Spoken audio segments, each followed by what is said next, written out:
अयोध्या शहर में बनेंगे 6 राम द्वार। रामनगरी में रोपे जाएंगे रामायण कालीन पौधे। संवरेगी जैन तीर्थंकरों की जन्मस्थली। मॉडर्न वैदिक सिटी के रूप में विकसित होगी अयोध्या। आने वाले दिनों में रामनगरी में प्रवेश करते ही पर्यटकों को रामायण कालीन अयोध्या का एहसास होगा। अयोध्या को भव्य धार्मिक रूप देने के लिए शहर के सभी प्रवेश मार्गों पर बागों से घिरे भव्य राम द्वार बनाए जाएंगे। इनके किनारे खूबसूरत बाग लगाई जाएगी। इसे रामायण वाटिका कहा जाएगा। उत्तर प्रदेश सरकार के कई विभाग, अंतर्राष्ट्रीय फर्म ली एसोसिएट, L&T और CP कुकरेजा आर्किटेक्ट के साथ मिलकर अयोध्या को इंटरनेशनल मॉडर्न सिटी के रूप में विकसित करने की प्रोजेक्ट पर काम कर रहे हैं। अयोध्या सिर्फ भगवान राम की जन्मस्थली ही नहीं, बल्कि बौद्ध और जैन धर्म का प्रमुख केंद्र भी रही है।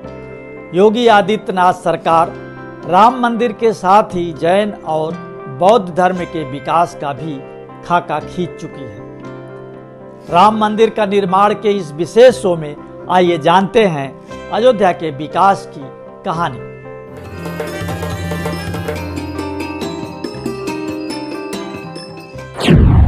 प्रविश्नगर कीजे सब काजा। रामचरितमानस में चौपाई है, प्रविश्नगर कीजे सब काजा, हृदय राख कौशलपुर राजा। यानी अयोध्यापुरी के राजा श्री रघुनाथ जी को हृदय में रखकर नगर में प्रवेश करके सब काम कीजिए। त्रेता युग की इसी परिकल्पना को साकार करने के लिए अयोध्या विकास प्राधिकरण रामनगरी के विकास पर काम कर रहा है। प्राधिकरण के उपाध्यक्ष विशाल सिंह कहते हैं, अयोध्या शहर में प्रवेश के लिए 6 द्वार हैं।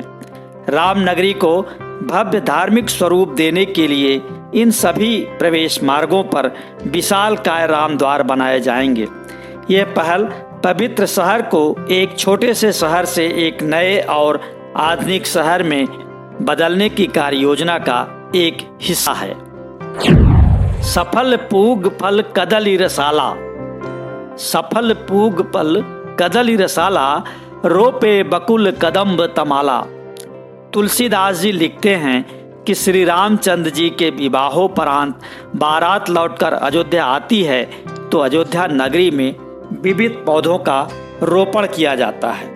फल सहित सुपारी, केला, आम, मौलश्री, कदम्ब और तमाल जैसे तमाम वृक्ष लगाए गए।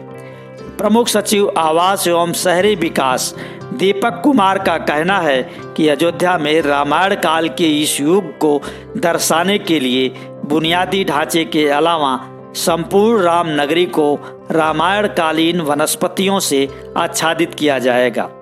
अशोक, पीपल, बरगद, बेल, मौलश्री और जामुन आदि के पेड़ लगाए जाएंगे। शहर में औषधि वाटिकाएं विकसित की जाएंगी। अष्टचक्रा नवद्वारा देवनाम पुरीयोध्या। वेदों में वर्णित है कि अष्टचक्रा नवद्वारा देवनाम पुरीयोध्या, यानी 8 चक्रों और 9 द्वारों से युक्त अयोध्या देवनगरी है। ये रामलला की जन्मस्थली, राजा राम की राजधानी और इक्ष्वाक वंश के राजाओं की कर्मस्थली के अलावा हिंदू, बौद्ध और जैन धर्म से भी जुड़ी रही है। जैन परंपरा के पहले तीर्थंकर आदिनाथ सहित अन्य तीर्थंकरों का जन्म अयोध्या में ही हुआ। इन 24 तीर्थंकरों में से 22 इक्ष्वाक वंश के थे। इसीलिए यहाँ भव्य राम मंदिर के निर्माण के अलावा जैन धर्मावलंबियों के अवशेषों को सहेजा जा रहा है। अयोध्या जैन मंदिर के प्रबंधक मनोज जैन कहते हैं, प्रथम तीर्थंकर की खूबसूरत मूर्ति के साथ संग्रहालय और प्रेजेंटेशन हॉल बनाया जाएगा।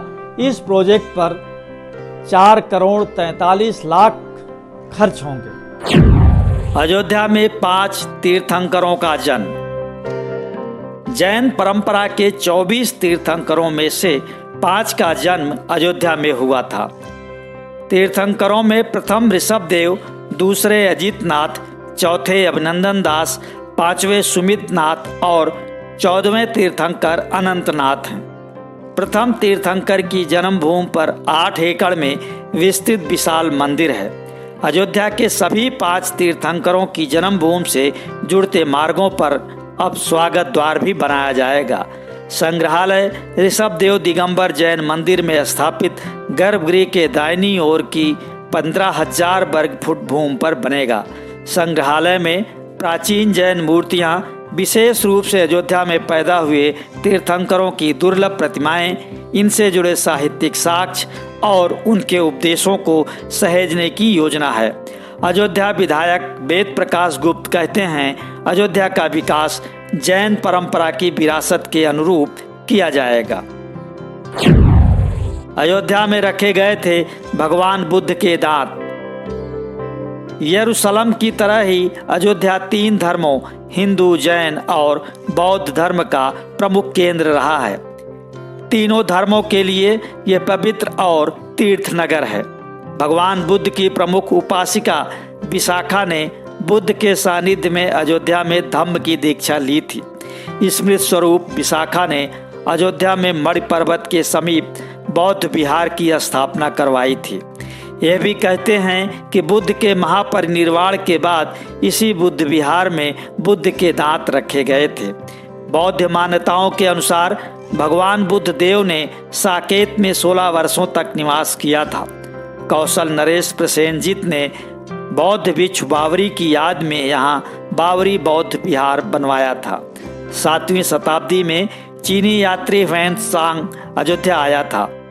उसके अनुसार तब अयोध्या में 20 बौद्ध मंदिर थे और 3000 भिक्षु यहाँ रहते थे। अयोध्या को मॉडर्न वैदिक सिटी बनाने की तैयारी। अयोध्या में राम मंदिर की 5 लेयर भरी जा चुकी है। अक्टूबर तक नींव भरने का काम पूरा हो जाएगा। फिर दिसंबर से मंदिर निर्माण का दूसरा चरण शुरू होगा। प्लिंथ निर्माण के साथ ही दीवारों की चुनाई शुरू होगी। साथ ही साथ अयोध्या को संवारने का काम भी चलता रहेगा। 39 माह बाद जब मंदिर बनकर तैयार होगा, तब तक अयोध्या एक मॉडर्न और वैदिक सिटी के रूप में विकसित होने की राह पर होगा।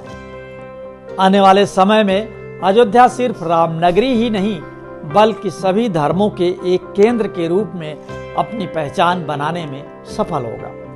राम मंदिर तो अपने आप में भव्य, विशाल और आधुनिक होगा ही, मस्जिद भी कम आकर्षण का केंद्र नहीं होगा। तो राम मंदिर का निर्माण से जुड़ा ये शो आपको पसंद आया तो लाइक करें, शेयर करें और हाँ, कमेंट बॉक्स में अपनी राय जरूर लिखें।